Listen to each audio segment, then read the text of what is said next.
Halo, selamat pagi, salam sehat, tetap semangat. Apa kabar semuanya? Bulis yakin dan percaya kita semua berada dalam perlindungan tangan Tuhan. Kita akan belajar tentang uh, mengenal Roh Kudus pada pertemuan pertama. Yang nggak bisa tuntas sekali pertemuan, dan ini harus melalui 2 kali pertemuan. Namun sebelumnya, mari kita bersatu di dalam doa kita. Tuhan Yesus, terima kasih buat belas kasihan yang Kau beri kepada kami. Kami dapat bertemu kembali dalam pembelajaran kami. Kami mengenal Roh Kudus, Tuhan pimpin agar kami mengerti. Dalam kasih Tuhan, kami sudah berdoa dan ucap syukur. Amin. Baik, anak-anak Ibu Lis yang Ibu Lis kasihi, nanti persiapkan bacaan Alkitab kita dari 1 Samuel 28, 2 Samuel, Ayub, dan Nehemia, serta Mazmur. Kita masuk ke dalam uraian materi kita.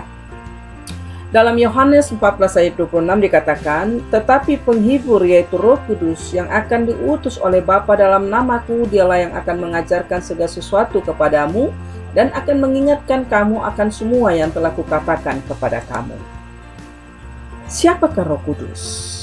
Bagaimanakah bentuk Roh Kudus? Mungkin banyak kita yang bertanya seperti itu. Nah, anak-anak sekalian, pernahkah kalian merasakan angin? Misalnya ketika kita sedang jalan di pantai, tiba-tiba ada hembusan angin yang mengibaskan rambut kita dan membuat daun-daun di sekitaran kita bergoyang dan kita merasakan dingin. Nah, itulah angin yang tidak bisa kita lihat keberadaannya, tetapi dapat kita rasakan kehadirannya. Begitulah kira-kira gambaran dari Roh Kudus.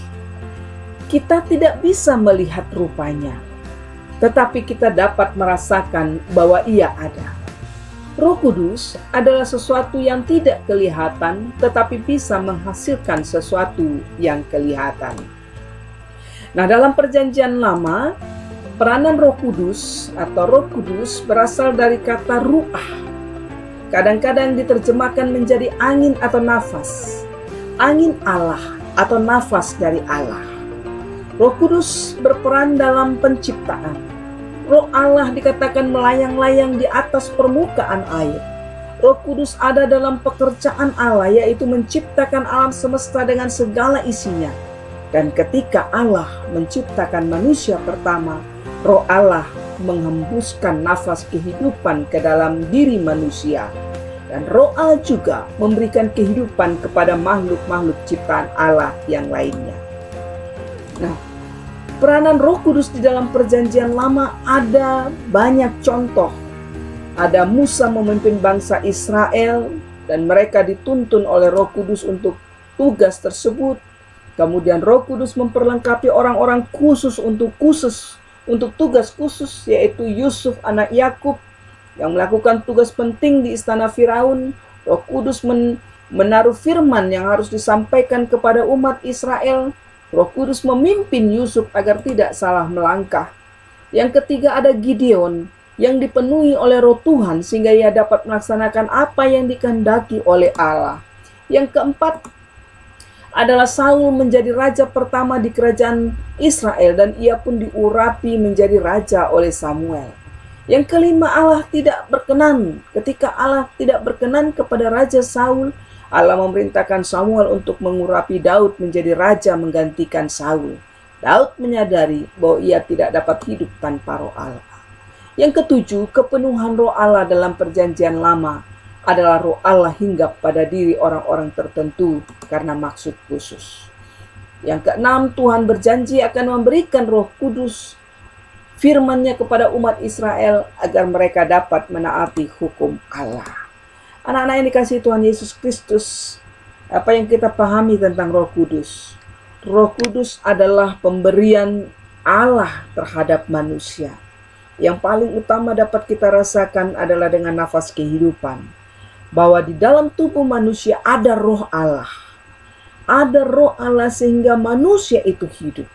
Dan Roh Allah itu dikatakan dalam Perjanjian Lama adalah roh yang memimpin bangsa Israel roh yang membimbing bangsa Israel, roh yang senantiasa berada di dalam kehidupan orang-orang yang diutus oleh Allah, dan roh yang senantiasa juga ada di dalam kehidupan orang-orang Israel dan kita pada masa kini.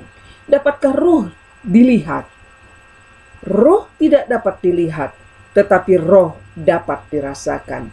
Kehadiran Roh Kudus bagi bangsa Israel dalam Perjanjian Lama membuktikan karya Allah di tengah-tengah kehidupan bangsa Israel. Nah, kita akan masuk dalam kegiatan pembelajaran.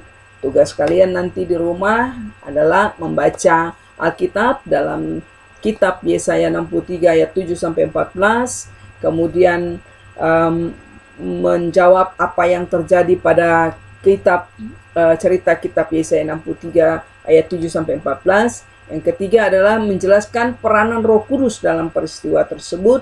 Dan yang keempat adalah kamu menuliskan kesimpulan kamu. Nanti tugas dikirimkan melalui GCR.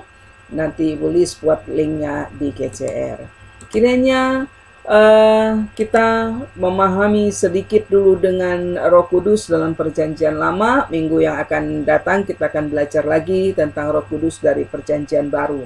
Tetap menjaga protokol kesehatan, menjaga jarak, tetap di rumah, berdoa supaya COVID-19 segera berlalu. Amin. Mari kita berdoa. Terima kasih Tuhan, kami sudah belajar tentang Roh Kudus dalam Perjanjian Lama. Kiranya Tuhan memberikan kami hikmat agar kami mengerti. Dalam kasih Tuhan kami sudah berdoa dan mengucap syukur. Amin. Tuhan Yesus memberkati.